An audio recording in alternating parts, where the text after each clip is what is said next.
Aujourd'hui, à la version express de La vie est belle, je reçois un invité presque parfait, l'ex-RBO André Ducharme. Et parce que dans la version complète, ça dure 1h15, on avait vraiment de la jasette, on pogne les meilleurs moments, on vous met ça une trentaine de minutes ici dans le balado. Et peu importe sur quelle plateforme vous nous voyez ou vous nous écoutez présentement, je vous invite à faire un petit bouton s'inscrire, s'abonner pour voir et entendre nos nouveaux épisodes. Également, prenez 2 secondes là, pour mettre des étoiles, des pouces en l'air, des petits commentaires, ça nous aide dans les algorithmes. Bonne rencontre. Balado, épisode 21. André Ducharme. 3, 2, 1. Tu sais, on a tous vécu cette pandémie-là de toutes sortes de façons, à toutes sortes de moments. On a eu des moments tough. Moi, le moment le plus tough, c'est ça. Moi, quand j'ai réalisé que je ne pourrais pas voir mon petit-fils avant je ne sais pas quand, j'ai fait une solide dépression. Mon nom est François Charon. Devant un verre de bulle, je rencontre des gens que j'aime et qui m'inspirent pour découvrir leur vraie couleur et ce qui les motive. Préparez-vous à du positif, car malgré les montagnes russes, l'objectif est de terminer ce podcast en disant « Ouais, la vie est belle ».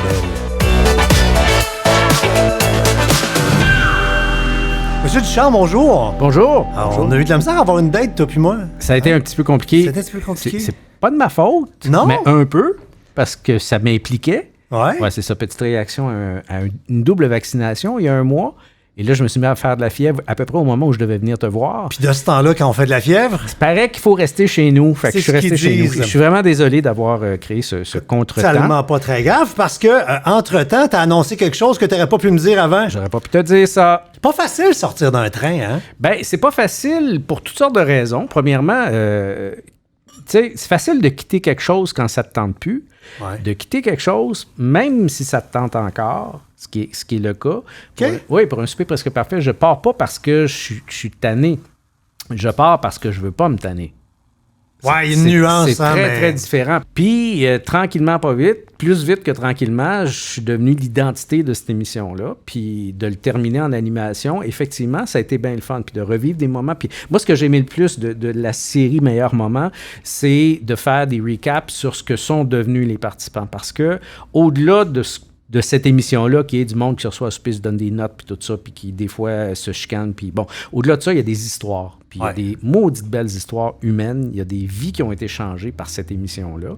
C'est allé aussi loin que des gens qui ont eu des enfants ensemble. Moi, je trouve ça hallucinant. Si tu m'avais dit, il y a 11 ans, que j'allais m'embarquer dans une affaire de même, je l'aurais pas cru. Je pensais pas que ça allait être ça. T'es vraiment monté au bat pour le show parce que c'était toi le gestionnaire de communauté de l'émission. Oui. C'est rare que l'animateur, le writer, c'est lui qui... il se défend sur Facebook puis Twitter. Oui, puis j'intervenais. J'avais une technique parfois parce que c'est arrivé effectivement quand il y a des participants qui sont controversés ou qui déplaisent, là, écoute, la meute se met après eux autres puis ils reçoivent des commentaires d'une méchanceté. C'est clair, parce que ces shows-là, t'as besoin de gens colorés. Oui. Puis quand ce monde-là, avec leur candeur, arrive là, des fois, ils passent au bat, c'est un méchant moyen temps. Là. C'est effrayant. Et plus on a avancé dans le temps, ça a un peu fait partie de ma réflexion, d'ailleurs. Plus on a avancé dans le temps, pire c'est devenu. Parce que les réseaux sociaux, la bête des réseaux sociaux aujourd'hui et la bête d'il y a 10 ans, c'est pas la même bête. Ça a changé beaucoup. Oui, puis je pense qu'il y a une partie de la population qui a changé d'alimentation. Là. Peut-être aussi. C'est une gang, là... Non, moi, je suis toujours étonné de voir qui écrit ces choses-là. Bon, oui, t'as des trolls. T'as du monde qui s'amuse à mettre la merde puis à écrire des affaires pour faire réagir, mais t'as aussi des gens en toute bonne foi qui écrivent, dans le fond, ce qu'ils se disent dans leur salon. Tu sais, elle, la maudite, si je l'avais devant moi, j'y sacrerais une claque en pleine face. Elle écrit ça. Puis là, tu sais, mon Dieu, c'est donc bien violent. Et là, tu vas voir l'avatar de madame, puis c'est une grand-maman avec un caniche, puis ses petits-enfants. Caniche blanc-jauni. Oui, il est toujours blanc-jauni. Il a l'air fumeur. C'est une bonne madame, là, c'est sûr. Puis dans son salon, elle a le droit de le dire, mais elle n'a pas compris que Facebook puis son salon, c'est pas la même chose. Puis quand tu parles à la TV, la personne qui est dans la TV, elle t'entend pas, mais quand tu parles sur Facebook, la personne de qui tu parles te lit, d'autant plus que c'est un réflexe naturel de l'humain de savoir ce que les gens pensent d'eux. Puis j'imagine, si tu disais, avec ton passé d'RBO et compagnie, t'as à quoi de plus dur qu'un autre, j'imagine. C'est-à-dire que si on t'attaque, t'as 2-3 couches de téflon pour faire regarde. Je commence à être assez habitué. Tu en as entendu 2-3. Là, oui. Les participants, moi j'ai remarqué ça. Une participante, des gens contrôlants. OK? Eux autres s'embarquent là-dedans, sont convaincus de gagner, sont convaincus que ça va se passer exactement comme ils pensent que ça va se passer, et c'est pas ça qui arrive. Jamais. Jamais, mais ces gens-là, ceux qui ont ce trait de personnalité-là, c'est ceux qui réagissent le plus mal par la suite. Parce que leur pattern ne marche pas. Eux autres, ils se sont construits une histoire. Cette histoire-là ne marche pas. Ils n'ont pas nécessairement le beau rôle dedans. Ils ne gagnent pas. Ils ne ressortent pas comme ils pensent. Ils sont pognés avec une personne qui les énerve. Ils ne s'attendaient pas à ça. Et ces gens-là, c'est peut-être eux qui le prennent le plus mal, qui sont les plus difficiles à gérer par la suite. Et ça faisait partie du plaisir coupable d'écouter l'émission. De voir. De voir oui. ce personnage-là qui, rendu au vendredi, gagnait pas, puis voir sa petite face sec, puis tu sais, qu'il avait repris un autre verre de vin de plus, fait que au recap, là, avec ses assiettes dans les mains, là, il était moins dedans. C'est allé jusqu'à des participantes, c'est arrivé 2 fois, des participantes qui ont mis tout le monde dehors à la fin de l'émission. Allez-vous-en, je veux rien savoir, sacrez votre camp, allez-vous-en. Bon, on arrangera ça au montage. Non, ben, tu le laisses. C'est ça qui est le fun. C'est ça qui est le fun de ce type d'émission-là. C'est que... Puis nous, très, très rapidement, Guillaume L'Espérance, le producteur et moi, on a pris... parce qu'il y a des téléréalités qui sont, entre guillemets, arrangées ou scénarisées. Ou, nous autres, on s'est dit non. Nous autres, on montre ce qui arrive. Ce show-là, c'est fascinant l'impact qu'il y a eu sur les candidats. Ouais. Mon ex a passé une fois dans ce show-là. Et moi, c'était dans le temps où j'étais 5 jours semaine à Salut Bonjour. Ouais. C'était moins la vedette, comprends-tu? Puis pendant au moins 2-3 ans, on arrivait dans un centre d'achat, puis là, le monde disait « Hey! » Puis là, ben moi, je me virais de base. C'est moi vedette, on me dit bonjour. Ben non, toi, c'est l'autre qui parlait. Fait que moi, j'étais à la chandelle. Non. Fait que moi, je faisais comme, écoute, Salut Bonjour, tu fais du 15-20 heures de télé en direct par semaine. Puis le gars ou la fille, ça savait même pas j'étais qui. Parce que ça a rejoint une autre gang. Hein. Vraiment, là, tu sais, la gang qui regarde Salut Bonjour, puis la gang qui regardait un souper, il y avait un croisement. Oui, bien sûr. Il y avait clairement une gang très différente. Il y a du monde qui me regardait, là, il savait fuck all pas j'étais qui. Ça pas t'étais qui. Mais l'autre qui avait passé il y a 1 an et demi à un souper une fois, là, wow. C'est une des choses que je disais aux participants quand certains avaient des semaines difficiles par rapport aux réactions sur les réseaux sociaux. Je leur disais, sortez. Allez au centre d'achat. Vous allez savoir ce que le monde pense pour vrai. Puis c'est complètement différent. Comme t'es-tu en montage? Non, on est en live. J'avais une anecdote OK. Ben vas-y. Je suis à New York. Ouais. OK, je suis avec ma blonde. On s'en mange au restaurant. Et là, il y a un sans-abri qui me regarde, qui me pointe. It's the guy from the TV! You're the guy from the TV, man! You're the guy from the TV! Je regarde ma blonde. Un sans-abri de New York qui me reconnaît. Ben, il est peut-être un gars de Montréal. Il m'a vu, je sais pas. Ma blonde a dit, Kiefer Sutherland est en arrière de toi. Et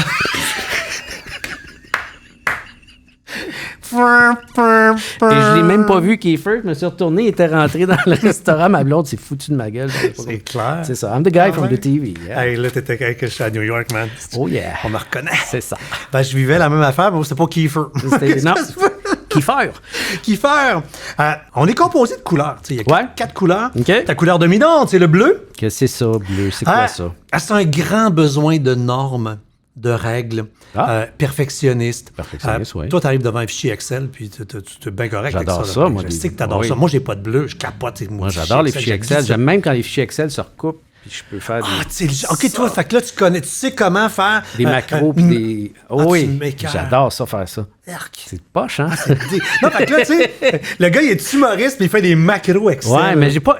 Ça a commencé en disant que j'avais besoin de normes et de règles. Ouais. Ça, c'est plus ou moins vrai. Non, c'est le respect de... C'est plus ou moins vrai. OK. C'est plus ou moins vrai.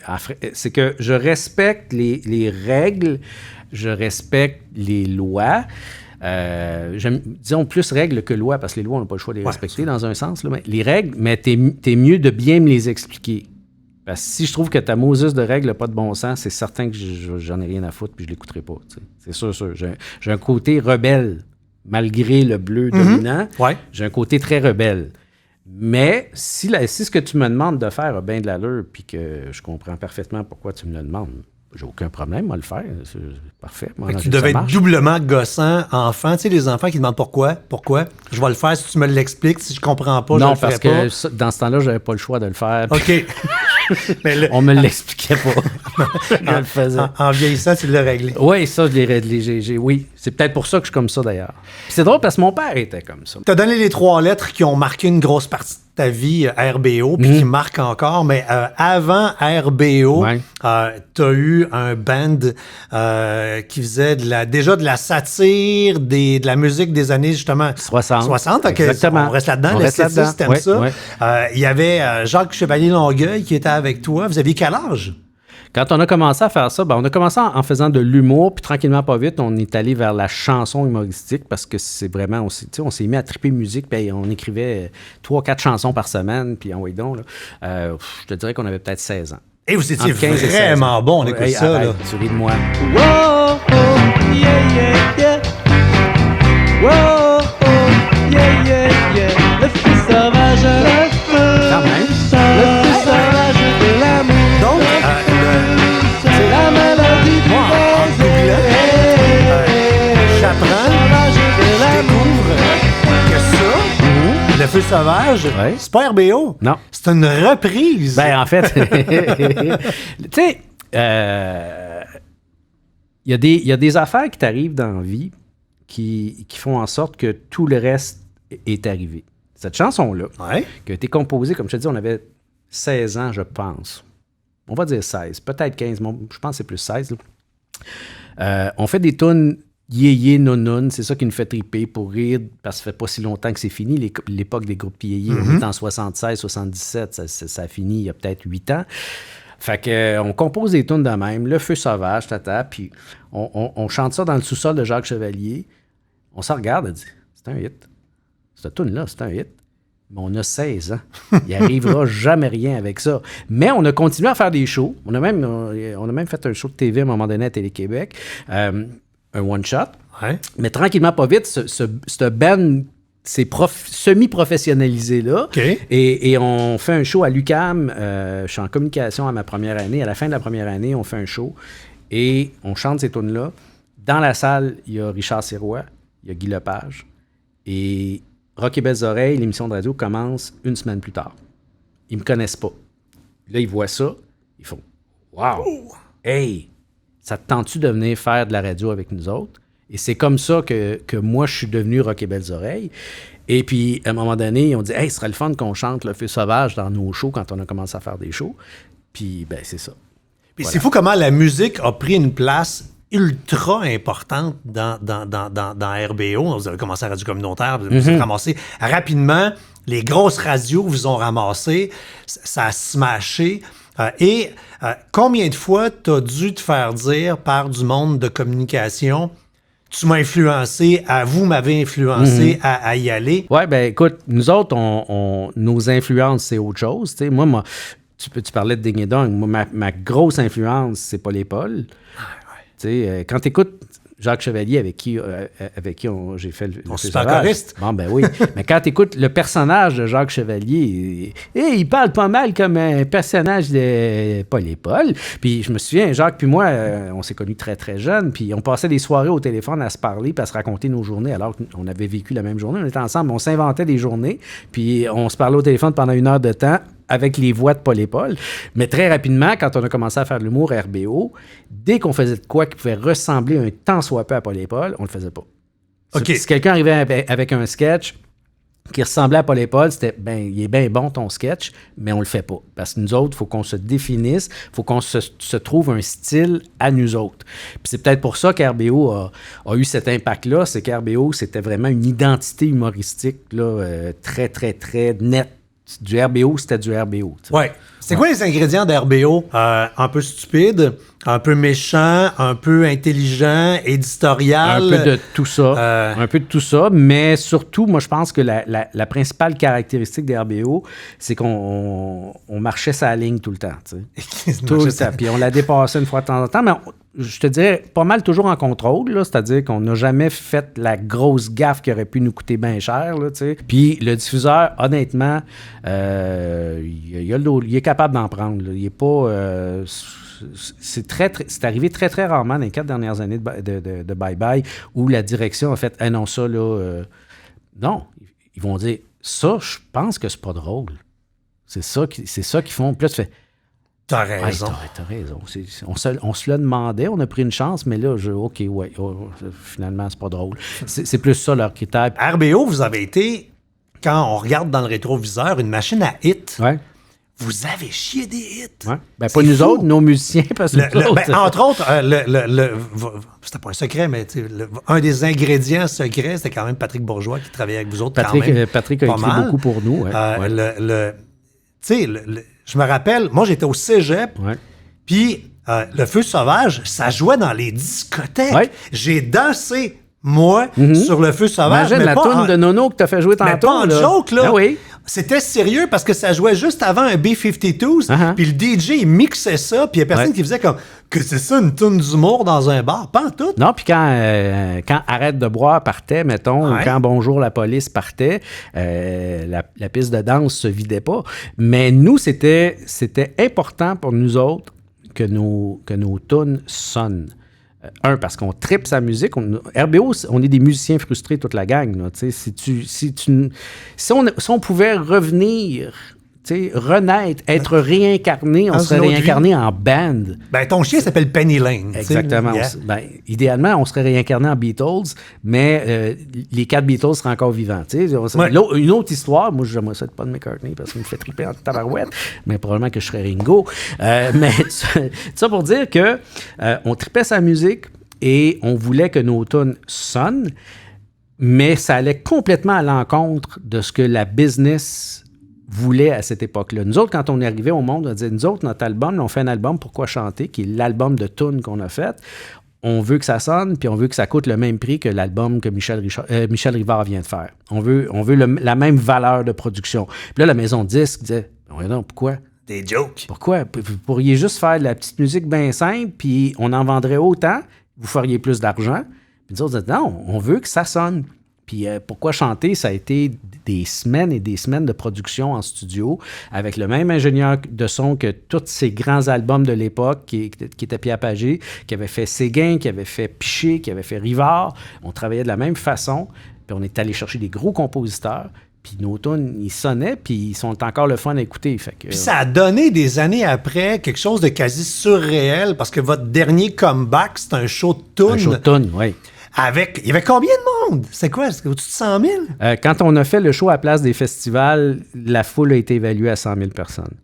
Ouais. Non, mais tu sais, là, pour Ah non, le gars qui rêve d'être un ça- Beatles, ça a avoue, été- là, qu'en dedans, là, tu fais comme... Parce que là, c'était pas un show de jokes. Il y avait des jokes, là, mais Il n'y en avait pas tant. C'était Non. surtout de la musique. Oui, il y là. avait plus de... Parce qu'on a refait ce show-là en version amphithéâtre, même pas aréna, on l'a fait au Centre Bell, puis au Centre Vidéotron. Un an plus tard, le show d'amphithéâtre était plus un show de jokes avec des chansons. tunes. On avait vraiment créé des sketchs parce que c'était plus facile de faire des sketchs devant 5 6 000 personnes. On était en mode Hey, amphithéâtre. déjà faire de l'humour avec 5 000, 6 000. Ben, on avait des grands écrans, on avait des projections. Ouais. Bon, bref, on a réussi à le faire. Ça, c'était plus un show humour-chanson. Mais le show de la Place des Festivals, show c'était un Beatles. show de tunes. Puis c'est comme ça qu'on l'a vécu. Moi, ça demeure le show de ma carrière, c'est ce show-là. Là. Si je n'avais juste un à revivre, ça serait celui-là. C'est celui sur lequel j'ai le plus trippé. C'est celui sur lequel j'étais le plus en contrôle quand je l'ai fait. Étonnamment, je m'attendais tellement à chier dans mes culottes. Mais je m'attendais vraiment Ouais, non, à pas être capable. Et, Mais pendant que tu dois te parler, tu vas dire savoure. c'est exactement ça. C'est Réalise exactement que ça qui t'es est là. arrivé. Parce que, tu sais, il faut aussi remettre les choses en contexte. On n'avait pas fait de show ensemble depuis 1991. On est en 2014, ça commence à faire un bout. On n'était pas remonté sur scène ensemble, sauf pour des petites affaires, une petite tourne au Gala de la 10, des choses comme ça. Fait on fait le show qu'on rêvait de faire. On est chanceux, il y a 100 000 personnes, on ne savait pas combien il allait y avoir de monde. En plus, il faisait même pas beau 2 heures avant. Puis tout d'un coup, il s'est mis à faire beau. Puis là, on a vu les gens arriver. On était dans une chambre d'hôtel à se reposer, puis on voit, là, ça arrive de Les partout, fourmis, là, les là. fourmis qui arrivent, puis on fait, voyons donc, c'est pas ça qui est en train de se passer. Moi, je me souviens... C'est vraiment notre scène à nous, ça. C'est Oh, ça, notre c'est scène, ça. là. Hey, tabarnak. Ça Écoute, vient de nous voir. j'ai une photo chez nous qui est extraordinaire, qui a été prise quand même avec pas mal de recul. Fait que tu vois vraiment là, la marée de monde, là, et ça donne que c'est moi qui étais sur scène à ce moment-là, tout seul, à chanter une toune. Il y avait Mitsu qui faisait ma choriste, on était 2. Tu sais, je suis gros de même dans l'image, je suis une petite bébite dans l'image, puis là, c'est la mer de fourmis. C'est une photo que je trouve extraordinaire. Mais t'es là, t'as 25 ans, tu fais 6 pieds 2, t'as les cheveux longs, puis t'as des muscles partout, puis t'es un rockstar, là. C'est sûr qu'il y a un moment de fabulation pendant quelques secondes, là. Ouais, mais ça, ce moment-là, je l'ai fait avant le show. OK? Ouais. Ce que j'ai fait, puis j'ai conseillé aux autres membres de le faire, puis je pense qu'ils l'ont tout fait. Je suis allé sur scène, mais sur scène, tu me vois pas parce que je suis un petit peu caché en arrière du drum. Et là, j'ai regardé avant que le show commence. Là, je regardais. Comme faire une dose pour être sûr de ne pas Ouais, pogner la chienne? C'est ça. Pour que ce moment-là ne m'arrive pas quand j'arrive sur scène, puis je pense qu'on commençait avec le feu sauvage. Pas sûr. Je me souviens pas qu'on commençait. Peu importe. Tu sais, je voulais pas... Même après tant d'années de métier, t'as peur d'arriver sur scène juste à casser.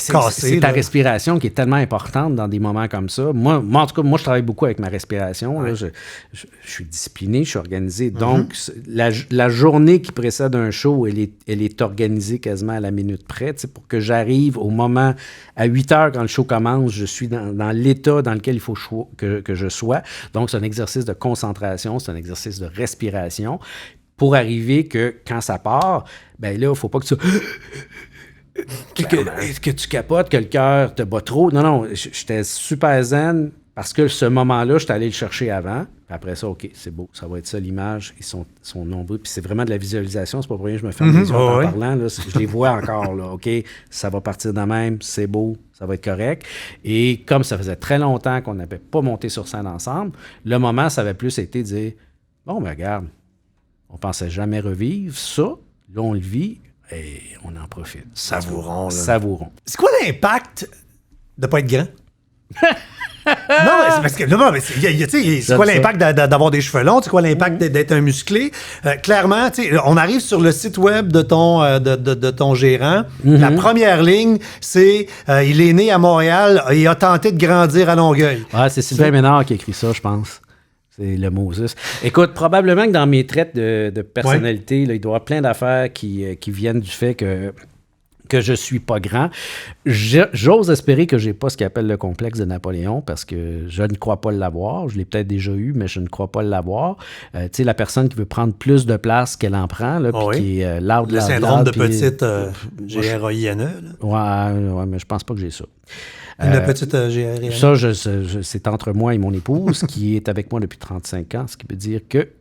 Ou ben non... Une petite graine, Qui est ton beau grand trésor, quand même. Oui, ou ben non, j'ai d'autres talents. Bref, ça pour dire que être petit, quand tu es jeune, c'est un drame hallucinant. Parce que tout ce qui s'appelle bullying, tu l'as, tu y goûtes, c'est ça que tu passes au bateau. Tous les coups que je ne pouvais pas manger. Et quand c'est doublé en plus de bonnes notes à l'école et de, tu sais... Ah, la bolle. La bolle. Fait que déjà, dès que t'es bon, t'es boulié. Fait que là, t'es bon, petit, bon, hey, là, regarde. T'es hyper boulié. 2 pour 1, c'est claque ça y est. Ouais, c'est ça. Fait que ça, et c'est drôle parce que quand je faisais de la tournée avec RBO, ça arrivait très souvent que des gens venaient me voir après le show, des gens petits, et dans la quarantaine, et qui disaient « Hey, c'est vrai, hey, c'est pas drôle, hein, c'est pas drôle les petits, hein. » Eux autres, ils le vivent encore. OK. Moi, je le vis plus, Ils n'ont pas passé par-dessus. Ben, moi, j'ai passé par-dessus de 2 façons. Un, en me développant un sens de l'humour très mordant. Tu m'écœures pas dans la vie, c'est plate, là. Tu m'écœures pas. À moins que tu décides de me sacrer une volée, tu vas être capable. Mais si tu veux juste m'écœurer, tu gagneras pas. Tu as compris rapidement que tu fais gagner une guerre avec ta gueule. Mais-en. En fait, le point, c'est très simple. Tu descends de l'autobus, le gars veut te péter à la gueule, il est avec ses amis, tu fais une joke sur le gars, ses amis partent à rire, c'est réglé. Pètera pas à gueule, il va peut-être même devenir ton ami. Bon, mais ça m'a pris du temps avant de le Moi, j'étais le 98 livres trop grand. Fait que toi, t'étais le petit, puis moi, j'étais l'échalote. Fait que moi aussi, des claques à la gueule, j'ai appris à me garde, voilà. La gueule. Tu gagnes. Exactement. Mais je sais qu'il y a des gens qui, dans leur vie, tu sais, ils ont 45 ans, mesurent 5 pieds 1, travaillent d'une shop, puis ils se font écœurer. Puis ils continuent de se faire écœurer. Puis leur Hey, le vie, petit! c'est de se faire écœurer. Ça, je trouve ça rough. Moi, ça, je le vis pas parce que j'ai développé cette espèce de prestance. Et deux, je suis connu. Puis tu l'auras utilisé aussi à l'occasion. Pour revirer ça en ma faveur. Puis bon, c'est ça. T'en fais un personnage, puis tu vois, piment fort, tu fais... La joke de petit, c'est toi qui l'as fait. Fait que t'as la paix, bon, tout ça. Mais je me rends compte, quand je vais ailleurs, quand je vais à l'extérieur du Québec, et que je suis pas connu... Que t'es un nobody. Et... Là, t'es le petit client, t'es le petit monsieur à la caisse. Le test, là, tu vas dans un bar, mettons. Puis là, tu t'accotes au bar, puis tu calcules combien de temps ça va prendre avant que tu te fasses servir. T'es pas servi. Oh yeah. Puis c'est long.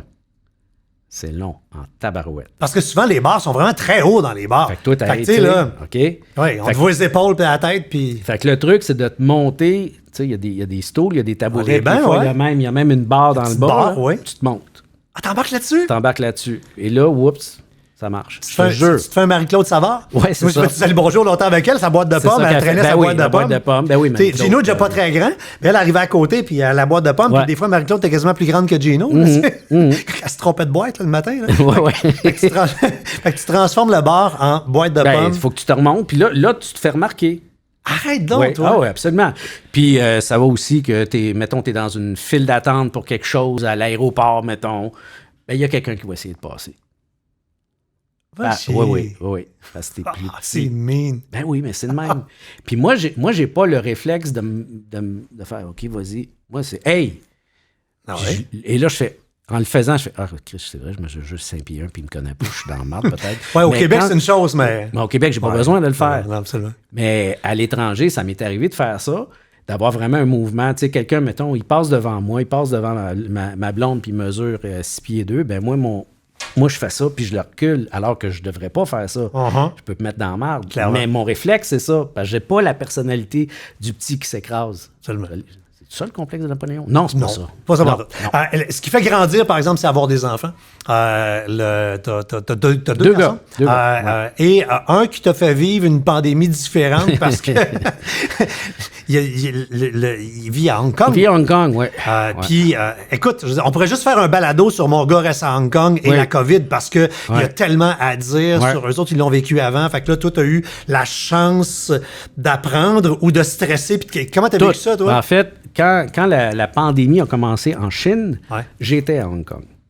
J'étais là quand ça a parti. Je me souviens très, très bien. Fin décembre, mon gars, qui est un boulimique d'informations, il est comme moi. Il me disait, hey, ce matin, j'ai lu en Chine présentement, dans telle ville, il y a un virus, ça ressemble au SRAS. On fait, OK, on va faire notre journée, pas de problème. En dedans de 48 heures, à Hong Kong, qui était peut-être, je pense, à 600 km de Wuhan, je pense, là, c'est peut-être 300, peut-être, peu importe, tout le monde avait des masques. Tout le monde portait des masques parce que là-bas, ils ont vécu en plus le SRAS il y a une quinzaine Et d'années. eux, dans leur culture, dès que tu penses que tu files pas C'est ou ça. qu'il y a une menace, c'est masque Tu mets un masque instantané. pour protéger les autres. Eux autres, c'est... Bon, la distanciation sociale dans une ville comme Hong Kong, c'est pas évident, mais ils réussissent à y... Bon, tout ça pour dire qu'ils ont eu...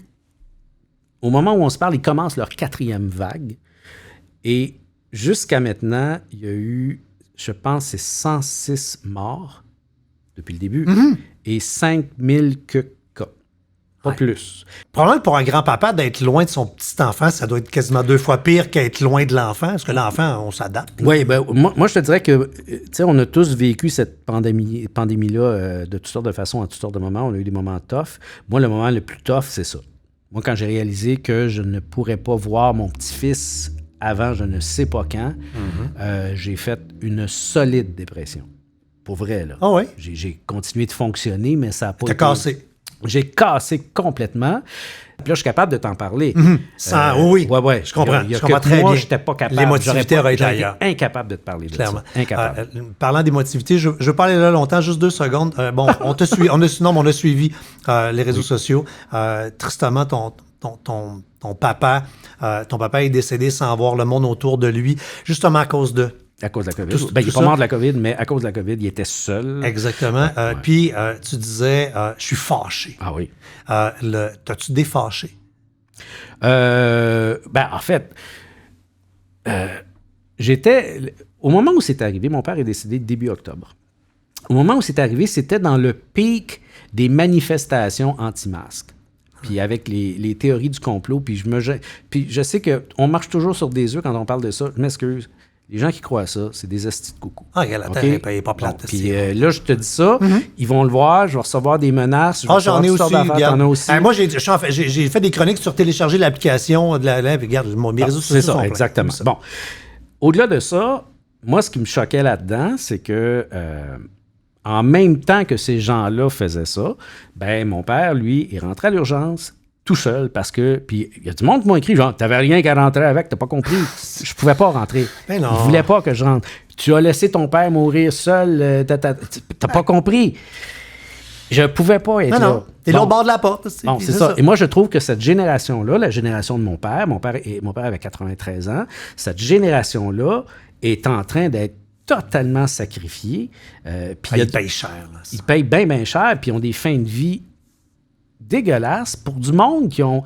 Puis on parle même pas des baby boomers qui ont eu du fun. Là. C'est pas la génération qui a eu du fun, c'est la génération qui a travaillé fort en tabarouette, la plupart sont partis des campagnes, sont établis Ils ont défriché ce monde-là. Exactement. Tu sais. Pour vrai, là, enlever des arbres. C'est ça. Ben, mon père était bûcheron. Yeah. Bon, fait que, tu sais, l'espèce de confort qu'on a, là, tout ce qui nous entoure, là, ça a beau avoir ses défauts, ça a beau être imparfait. Oui, le système hospitalier est imparfait, puis il ne fournit pas, puis tout ça.